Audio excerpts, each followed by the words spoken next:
The University of Manitoba campuses are located on the original lands of Anishinaabe, Cree, Ojibwe, Dakota, and Dene peoples, and on the homeland of the Métis Nation. We respect the treaties that were made on these territories. We acknowledge the harms and mistakes of the past. We dedicate ourselves to move forward in partnership with Indigenous communities, in the spirit of reconciliation and collaboration.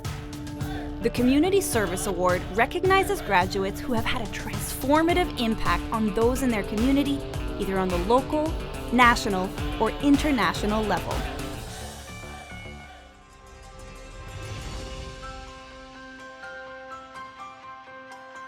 She's tireless, she's tenacious, and she's a visionary. Zofia De Witt arrived in Canada in 1960 as a teenager and almost immediately began having an impact on her community.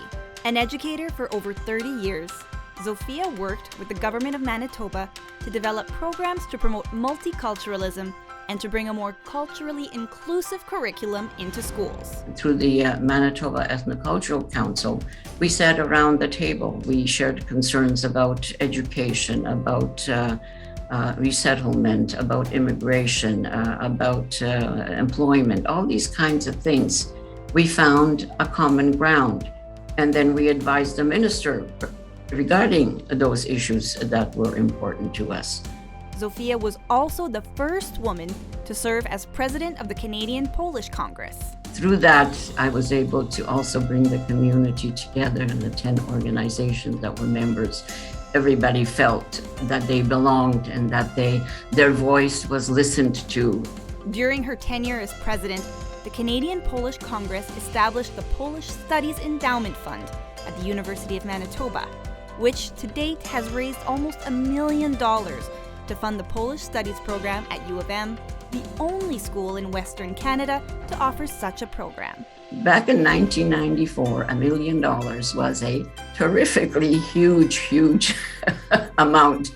I mean, she clearly is a tireless worker for her community, in particular the Polish community, but more broadly, Manitoba in general. Helping others, ensuring the Polish language and culture is maintained, and more broadly, I think just ensuring that Manitoba is a caring, open, and inclusive place to live. It's nice to be recognized. It's nice to be rewarded for one's effort, but my reward was always felt in my heart. I did it because I enjoyed it, and I am very profoundly grateful for those opportunities and for the recognition.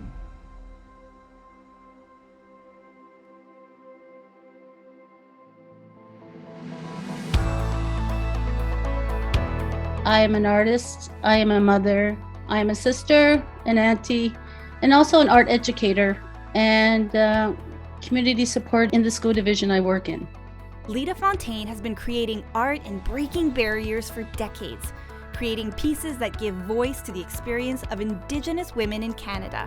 She's made a really significant contribution to changing the narratives on how Indigenous people see ourselves, and also how non-Indigenous people see Indigenous people. My artwork is based on my culture.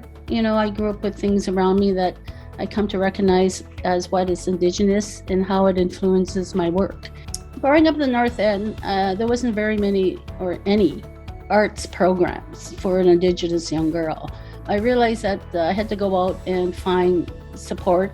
And once I found that support, I went back to the community and was more than willing to, give them my support. Our youth need that direction.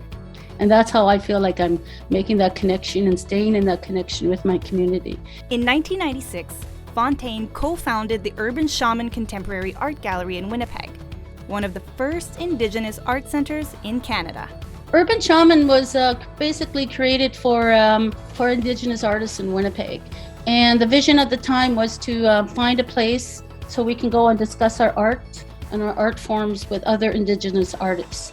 and also in getting to be shown in the community. It's exploded. I mean, we have artists from all over the world, nationally, internationally. I think she draws her inspiration from the matriarchal role that Indigenous women have always played within our communities and within our nations.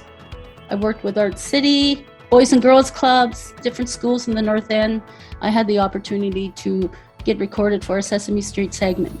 I know she's has a love for justice and a thirst for justice, and knows that Canada has to work harder at building real authentic reconciliation. University of Manitoba, thank you again for honoring me, for giving me this award. You're recognizing my accomplishments, and I want to say thank you for that. Thank you.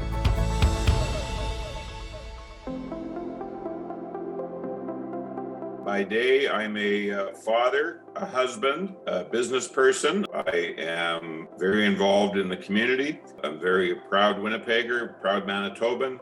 There's only one, Doug Harvey. He is unquestionably inimitable. And when I talk to him, I often talk to him about his cape, because I really believe he's a real life superhero. So we all have something to give. Some can give money. Some can give their time, whether it be coaching, whether it be volunteering, and some can give their talent. And I think we have a responsibility to do that. And once you get sort of a taste of it, it's very fulfilling. There are so many causes in this community that have benefited from Doug's time, from hundreds of thousands and millions of dollars. And I think he's inspired the rest of us to step up and to consider sort of what that looks like for us. Doug Harvey lists his work at Fort Whyte Alive as one of his proudest accomplishments. I just think it's such a wonderful place for the city. Just in my mind, it's an extraordinary place. And in typical Winnipeg fashion, it's very understated. As it relates to the way I know him at CancerCare, certainly the first one that is sort of synonymous with Doug Harvey and Maxim is his commitment to our annual Challenge for Life event. Challenge for Life was something that was started by the foundation when I was on the board. I've been very involved in it. I've raised a lot of money through the Challenge for Life and through different other events that we've had. In the end, for Doug, I believe to the core of who I am, it's always about the people. If I say to the kids, I want the funeral hall packed when I go, not because the SOB is gone and you want to look in the box to make sure he's there, but because you touch some people's lives. And what better way to touch people's lives than through volunteerism, through giving of money, giving of time, and caring about the community. And I think it's just part of your life. It's just what you should be doing.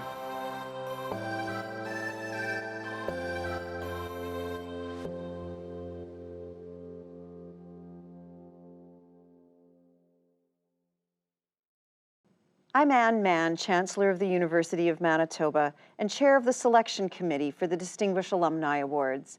It's my great pleasure today to sit down with the recipients for the Community Service Award for a conversation. Lita, Zofia, and Doug, I'd like to say welcome, bonjour, and witai. Each of you have contributed to your community and to our Manitoba and Winnipeg community in tremendous ways, which is why you're receiving this special award and honor. But you also have had different journeys in your community service. And so I'm really looking forward to hearing and talking today about your experiences. The first question I'd like to ask you is why? Why do you do the community volunteering that you do? Lita, let's start with you. I do the community service because I enjoy it. I like being with people. I like working with children. I like being involved with, my community, the Indigenous community here in Winnipeg. That's why I love it. For me, it's all about connection with the people. Thank you. And Zofia, what about you? What's your why? Very much the same what the Lita has just said. It's because I enjoyed it. I enjoy being with people. I seem to draw my energy, and it also provided me with my passion to promote and preserve my Polish culture here in my new adopted country. Well, that's wonderful. And it's amazing how things do grow on their own, isn't it? Absolutely. Doug, what about you? What's your why for why you volunteer in the community? Well, and I think it started at home. I think I had wonderful role models that both my parents were active in the community. It just sort of seemed to be the thing that you were supposed to do. Then early on in my career, I had a couple of different asks from people to say, you know, would you get involved in this and would you get involved in that? I only like to volunteer at things that I believe I can make a difference. Time is something we don't get back. And so if I'm going to spend my valuable spare time, then I want to make sure that I can make a difference, that I believe in what it is that I'm doing. And I think one of the compelling reasons is, you know, you meet some terrific people that you never would have had the opportunity to meet had you not volunteered. It's very, very rewarding. And of course, here amongst you ladies, we're preaching to the converted. So you are. So true. I'd like to move on to an individual question for each of you, specific to your own life experiences volunteering. Let's start with you, Zofia. The University of Manitoba features Western Canada's only Polish Studies program. The $1 million fundraising goal for the Polish Studies Endowment Fund for this program is so close to being met. What has this pursuit meant to you? A dream come true. Back over, well, I guess we can go back 30 years back.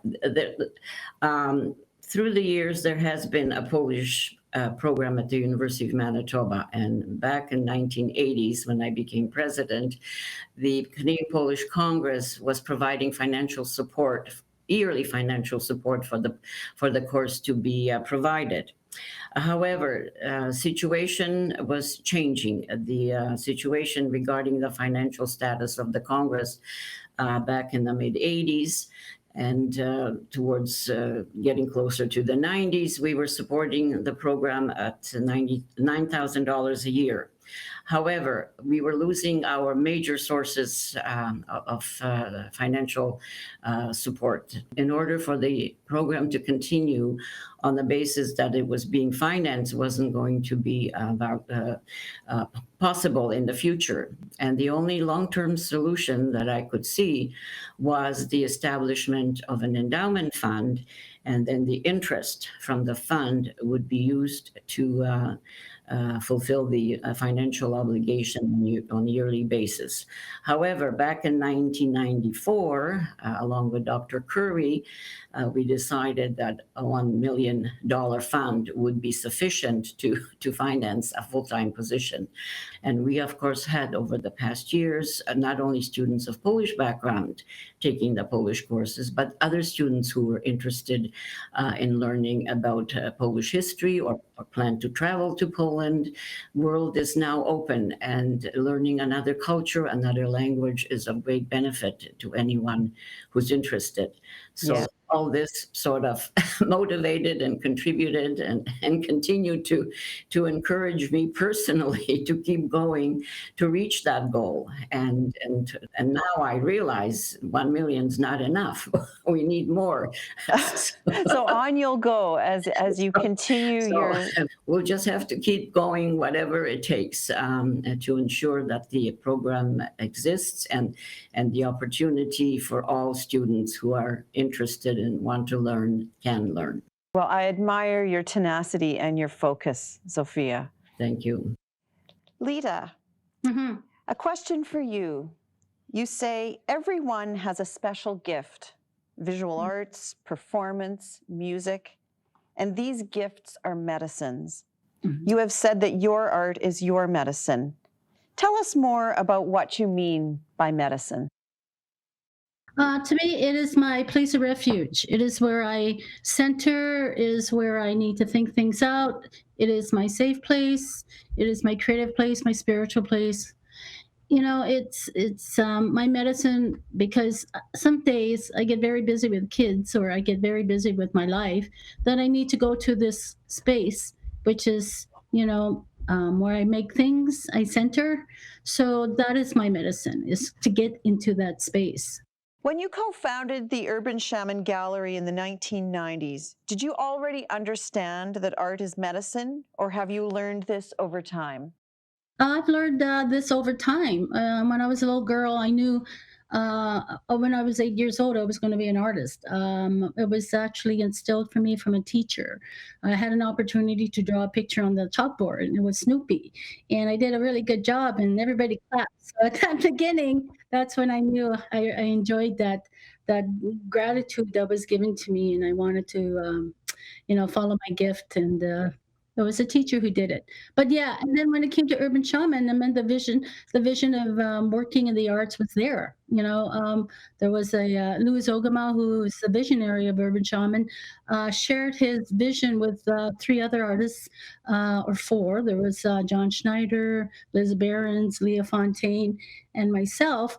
About this opportunity to open up a gallery. So we all agreed, and that's when we started to build. Doug, you clearly value a culture of giving back to community. What do you think are the important ingredients to inspire other people, to commit to getting involved and giving back? Well, and that's a very interesting question. It's also, it's a rewarding question, and it's a frustrating question, because I just, you get to the point where you just assume that is everybody's responsibility, and everybody. So I always talk about, at work, for instance, and at home with my own kids, talk about the three T's: treasury, time, and talent. And we all have something that we can give. Some can give money, treasury. Some can give time, volunteering. Some can give their talent, just expertise on a board, some advisory type work. But we all can give something. And I think we all have a responsibility to make a better community, to give what we can. Some are lucky enough to be able to give all three. What I'm hearing each of you award recipients say is that although you give, you do get a lot back for your giving. And so it's really satisfying.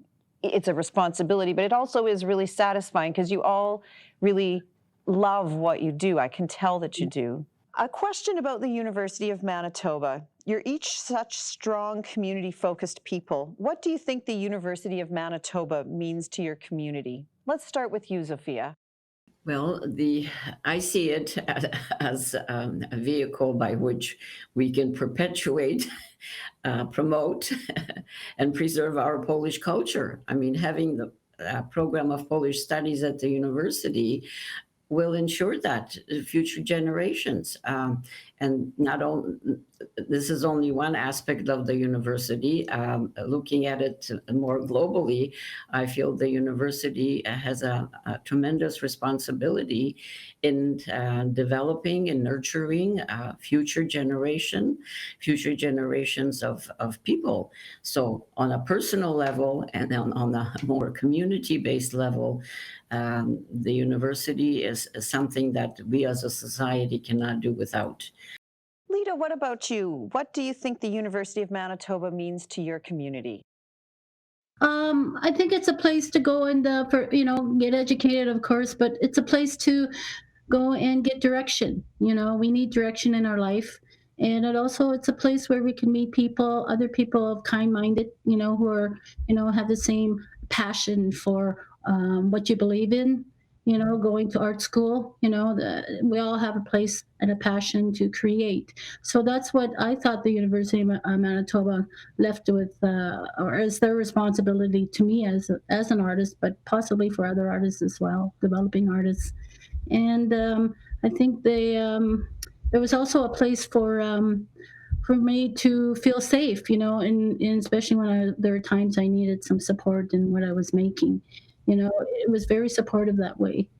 And so, that's what I thought I got from the university, or what the university gave to me. Thank you.